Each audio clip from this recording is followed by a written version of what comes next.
Ще ведаюць, называецца «Выганяй маці каваля з хаты». Выганяй маці каваля з хати, выганяй маці каваля з хати, бушавай молодой, хоча ночавати, бушавай молодой, хоча ночавати, вийде вихова,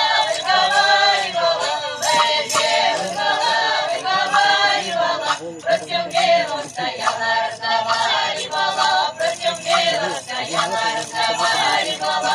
О, доню моя, что комара шепча, о, доню моя,